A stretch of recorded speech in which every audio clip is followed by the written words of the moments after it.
Does Casey need a corner, Garrett? I mean, you're losing Yes. Jalen Watson. That's the short answer. The short answer is yes.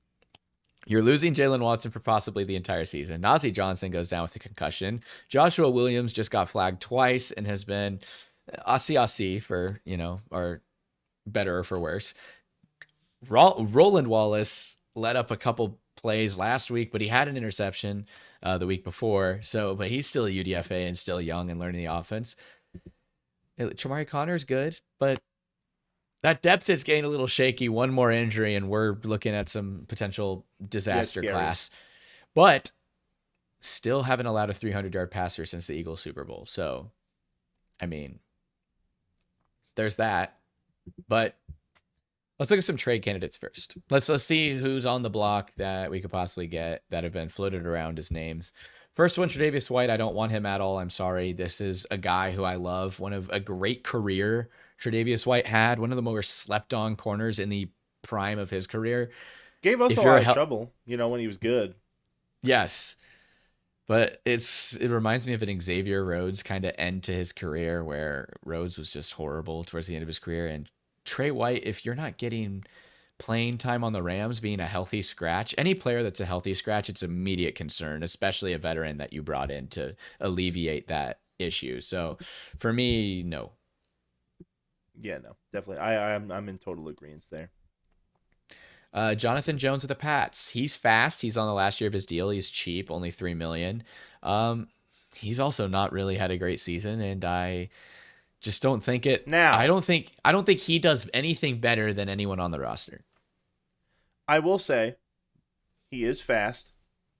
Would that be beneficial in a scheme like our boy Spags, in which we send a lot of pressure from coverage? Might be a case to bring him in. Do we also have a lot of fast guys? Yes. Might be a better tackler. He's pretty decent at that. So. Or he's I'm still saying no. Or he's getting burnt so much. So I'm still saying no. But if we were to get him, that would be my cope. It'd just be like, oh well, he's going to be blitzing from coverage. Yeah. Well, the other thing with him is he's been a long time Belichick guy. So, yeah, he definitely has some special teams upside. So, I mean, there's that. This was one Jackson really likes. DJ Reed for the Jets. He's short, but he's still relatively young at 27 years old. And he is kind of a really underrated corner. Are the Jets about to do a fire sale, or are they going to keep this up? I think they're going to refuse to. I feel like they're going to just continuously deny that they're going to be not good, and they're just going to keep their hopes up. Keep all their guys. They're like, guys, we can do this. We'll turn it around.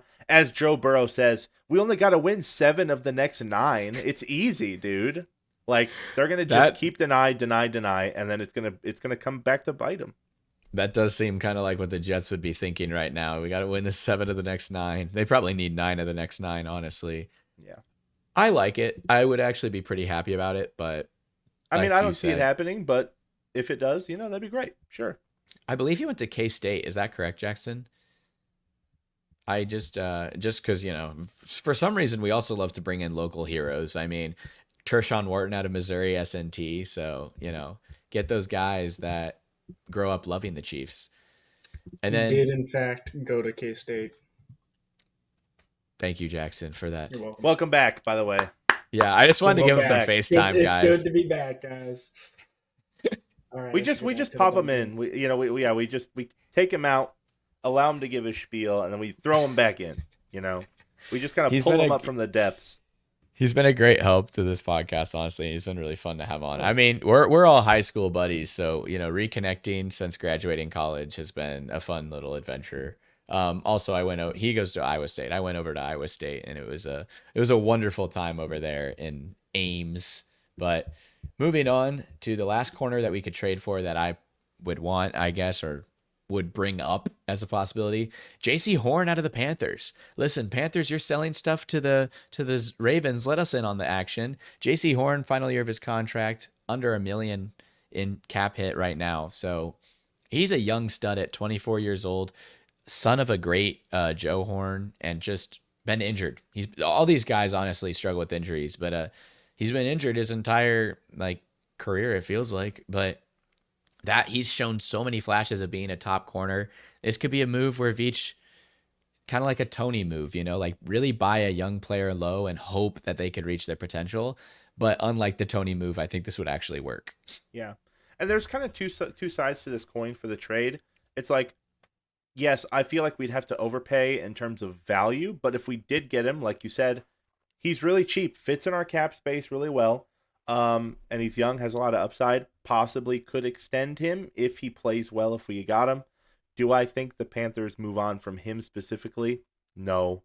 I don't know. I feel like they don't re-sign their players ever. Like we talked about Brian Burns like the other day. Like why didn't they bring back Brian Burns? Why did they trade him away when he? I feel like had at no some point value? your GM has to learn though, right? Like he's got to at least sign somebody. And young corners that have potential are really, really rare to come by. Maybe we can fleece them. That'd be great. But I just feel like if I'm a GM, there's no way I'm trading away a young, potentially star corner to the best team in the league. Yeah, Especially not for anything like a normal payment. We'd have to overpay significantly for him. Do I think we could do that? It's really not in Veach's repertoire, but as we've seen, he's broken a couple of his molds so far with DeAndre Hopkins. So and the Chris Jones extension. And Chris Jones. Who Jones knows? Extension. Maybe we could go out and get him, but I just don't think the Panthers move on from him. Yeah. Well, let's blow through some free agent names real quick because, these guys, they're free agents for a reason, with all due respect. Why don't we bring back an old segment, a little yay or nay? Yeah, we'll just yay or nay. Xavien Howard. No. He's washed and old. Big nay. Big nay for me, especially when he was tweeting out that he would take a vet minimum. Also, he's doing that because of the scandal that we covered way back in the offseason, Garrett. Remember that? Yeah, I remember that. That was a really big doozy there. It's like he's begging to play. We'll touch on it a little bit. I think he took a picture of a certain child's mother in a certain clothesless state and sent it to the kid. Man was just a degenerate and a menace, so I don't think we need that on the roster. Yeah, I think he'll never play again. But so many Chiefs fans have been asking about it. We have to talk about it, unfortunately. But Xavien Howard is done. Oh, Xavien Howard. Yeah, Patrick Peterson, though. Still no. Yeah, he had okay years. He's kind of you bring him in to develop the team kind of corner at this point. I think he's a great culture fit, but honestly, I don't think he has much left in the tank. J.C. Jackson, one of the craziest fall-offs in NFL recent memory, I feel like, was getting paid for like all of 2023, right? Or was he injured? I think it was like a really long suspension. But before that, he was paid like $20 million a year by the Chargers and just was terrible that they had to healthy scratch him. Like, there's a reason he's still a free agent, and I don't want him, honestly. I mean, big nay.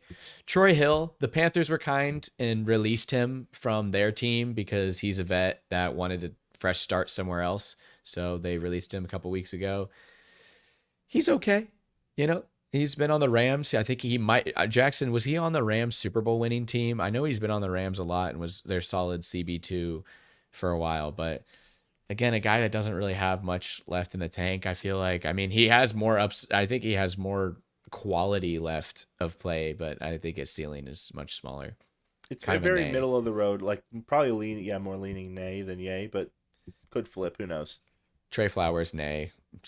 He sucks. Sorry. He's just terrible. Tre Herndon, I thought he was really slept on the Jags when he was like their only corner, but that was like 3 or 4 years ago, and he's kind of been phased out of the NFL. Just kind of fell off. So nay. Yeah. Michael Ojemudia is just a guy that has been a preseason star.